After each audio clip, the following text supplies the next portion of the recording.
stand back and stand by. Now, that's just not a condemnation. That's actually an instruction. Stand by.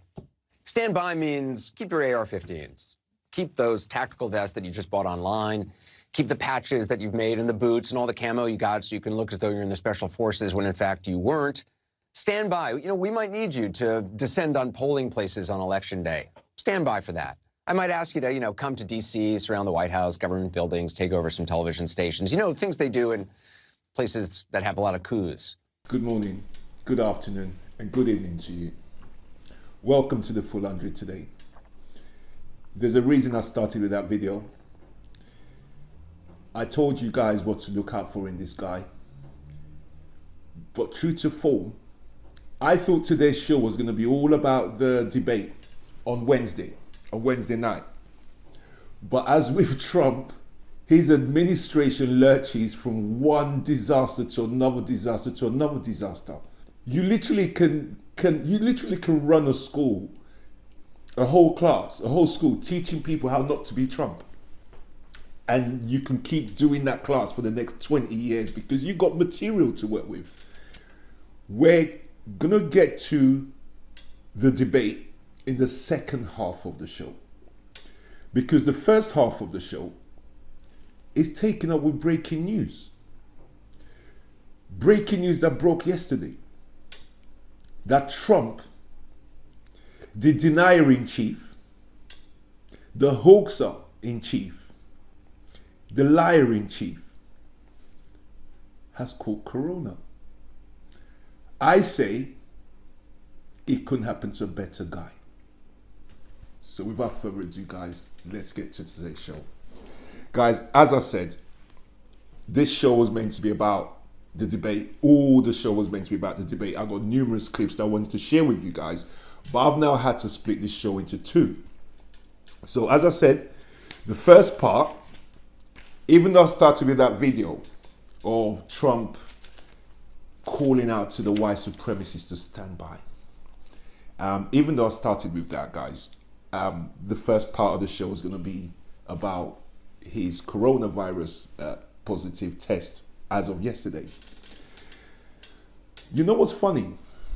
I think this guy's had it before. Back in July, end of July, he declared that he had taken hydroxychloroquine and sat like that with his arms folded. Yeah, I've been taking it. What? You've been taking? When did you start to? Well, I've been taking it for a couple of days now, and I feel fine. I actually think that's the time that he had it. I think this is the second time he's had it, and I believe that the reason that this is now leaked is because Hope Hicks, who has been with him since before he even won the election, she was one of his first aides during his campaign, and she's still with him right now. So she's one of his top aides now. She's been with him years, right through his journey. So she travels everywhere with him. She tested positive. Once she tested positive and he declared that she had it, she then traveled on Marine One and Air Force One through Wednesday and Thursday, and then he had the test. So he might have had it then. Let's not forget that Bolsonaro of Brazil caught it twice as well. He had a double dip. So we now have a situation right now, people, right, that the last remaining doubter in the world is just caught it. Bolsonaro of Brazil got it twice. He was a big doubter. Our very own Boris Johnson was a doubter. He caught it and then he learned after that. So for me, guys, anyone who knows me knows that I'm not the sort of person who sits down and prays for bad to happen to people or sit down and wish bad on people. If I don't like you and I want bad to happen to you, I'll come and make the bad happen myself. I'm not one of these people that sit down and wish stuff on people. I don't do that. But I tell you what, I'm really chuffed that this guy's got it. And whatever happens to him, happens to him. I just hope that he takes his own advice that he's been advising the world and people's been being sick and dying from it. I hope he injects bleach. I hope he drinks disinfectant. And I hope he goes to his tanning shop and see if they can put UV light inside of his body. But in the meantime, take a look at this video. Berman here along with Erica Hill, who is in for Allison, and we do have major breaking news. President Trump has tested positive for coronavirus, so has the First Lady. We were told a short time ago that they're in isolation in the White House residence. A letter released by the president's doctor says they are both well at this time. But what does that mean? Is the president exhibiting symptoms? We just don't know. That's one of the open questions this morning, exacerbated by the fact that, frankly, this White House can't be counted on for reliable information. Obviously, we wish the president and First Lady a speedy recovery. Transparency, though, of the utmost importance at this time. This is what we know and, frankly, don't. Top Trump aide Hope Hicks was diagnosed with coronavirus yesterday morning. We are told she began experiencing symptoms as early as Wednesday afternoon. Hicks has been traveling with the president and a lot of other members of the president's inner circle all week to the debate, to his rally in Minnesota. You can see the pictures right there. Now, to be clear, we don't know whether it was Hicks who infected the president. We do know that a small group of White House officials knew Hicks had tested positive yesterday, and the president still traveled to indoor events in New Jersey after. Welcome back, guys. So, you know, like I said, I'm just really glad, because the reason this guy's fallen for this thing and has gone down on this is because he's told his team not to wear masks. Now, imagine if they were all wearing masks on those flights. He'll be fine. Okay, he'll be fine. All those of you, I've seen a couple of posts on social media talking about, oh, well, I thought it was a hoax. Oh, I'm confused now. But that's what it's made people be. People are confused. He's told people it's a hoax, but people are catching it. People are saying, I saw another post, a good friend of mine whose auntie and I think cousin caught it, and his post was, this is real. I mean, for someone to be saying this is real in September, this was last week, for someone to be saying this is real in September, 6 months in, tells you a lot, right? And all of that is down to this pig in the White House who's now caught it.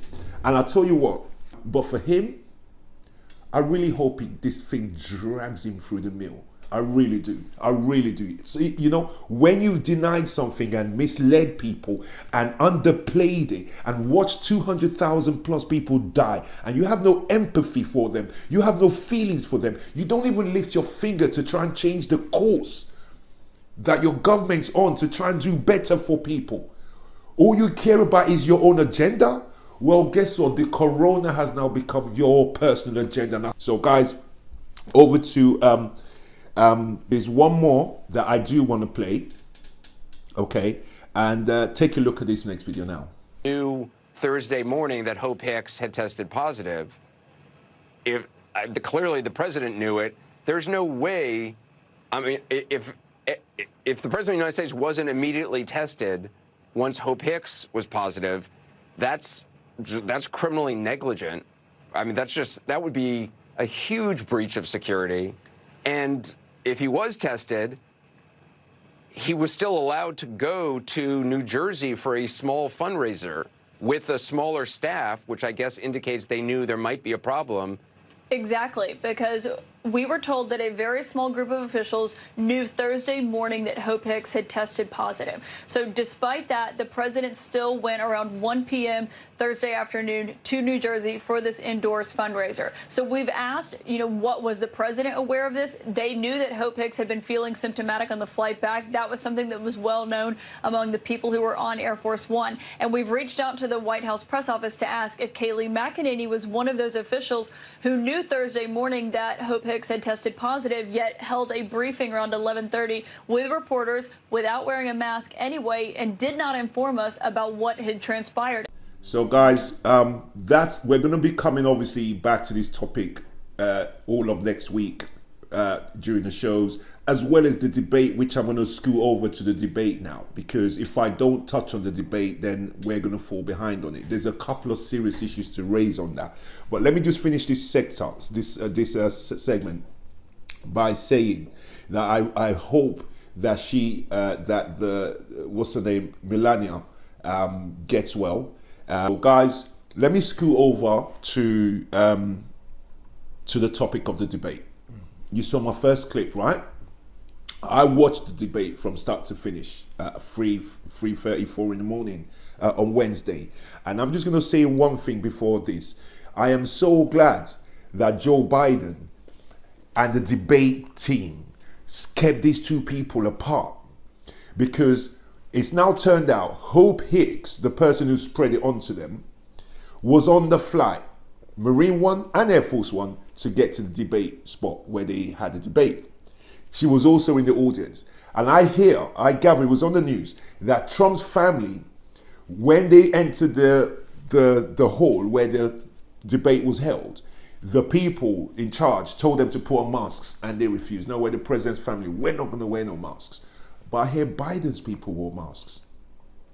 And I'm so grateful and thankful that Biden, who's respected this whole thing from start to finish, didn't, on his first meeting, debate with this idiot, end up getting infected by him. I'm just thankful for that.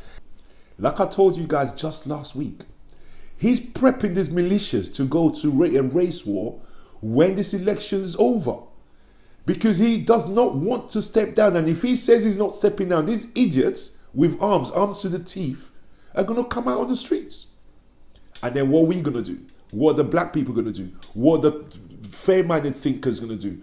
They're going to pick up arms as well. So this is a catastrophe happening in slow motion on its way to America. So take a look at my first video on the what's it called, on the debate. Okay. Many people will. So President Trump's strategy was he interrupted every second. We talked about this. He attacked. He was belligerent. I want you to watch this moment, and I want to know what people got out of this. Here it is. A lot of people died, and a lot more are going to die unless he gets a lot smarter, a lot quicker. So, Mr. President? Did you use the word smart? So you said you went to Delaware State, but you forgot the name of your college. You didn't go to Delaware State. You graduated either the lowest or almost the lowest in your class. Don't ever use the word smart with me. Don't ever use that word. Oh, give me a break. Because you know what? There's nothing smart about you, Joe. 47 years, you've done nothing. Let's have Okay, listen. Let's bring in Chris as well. Chris and I talked about this in the as we were getting ready tonight. His niece, who was the ghostwriter for his first book, says someone took his SATs. SATs. He didn't write the first book, by the way. He says he went to Wharton, he went to Fordham, and had to transfer, even with his dad's connections. The University of Pennsylvania. Yeah, he went to Wharton at the University of Pennsylvania, even with his dad's connections. He had to go to Fordham first, which is a great school, and then transfer. Thailand. Thailand, which is only the name of a strip club somewhere, not the name of a country. The Yosemite Park, the park where Jews run free. Yeah. This guy wants to talk about intelligence. We have never, I literally want to apologize to President George W. Bush for anything I ever said where I was insulting or derisive of his intellectualism, because I now realize we could do so much worse. But that's what Trump... Welcome back, guys. Yeah, you know, the whole night, that was his tactics. It was funny. He really... I mean, with Hillary, he was walking behind her trying to intimidate her. With Biden, he couldn't do that because he's a man. He can't intimidate men. So his best bet was just yapping over. It was like, it was diabolical. I mean, it made America look like a shit country. It made the US look like a shit country. I've been calling it a banana republic for months now. And the debate just showed it. There was one guy who looked like a president, and there's another guy who looked like he was on drugs. Which leads me on to, I mean, him talking about smarts. Oh, for God's sakes. This guy just, he really doesn't know his own stupidity. That's the thing about it. It's like a child. He really is like a child, because any grown person that's done all the cock-ups, the book from his niece, what his sister said on tape, how someone else took his sats for him, calling Thailand, like all of these stuff that he's done, talking about injecting bleach and all of this stuff, for him to be the person to talk about, not even Biden brought up smart. He did. But guys, take a look at this short clip. Another one.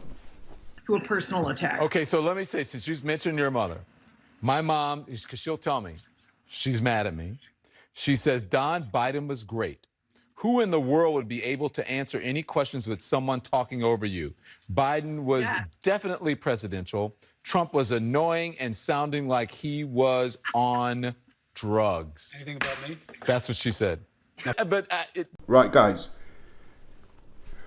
Other than, you know, to me, my next clip shows you the danger that the world is in. Primarily, the danger America's in. Secondary is the danger that the rest of the world are in. If America kicks off from this race thing, because there's going to be split along race lines. Those who are, you know, fair-minded, who stand for immigrants and stand with black people, and those who are bent on keeping racism alive. That's the split that this battle is going to go down. And we have the same splits here and all over Europe. So what kicks off over there, my friends, will come over here. Only a matter of time, depending on how long it goes on for over there. So take a look at this video, guys. Trump. So they were playing their own game. But tonight really was about Trump showing all he can be.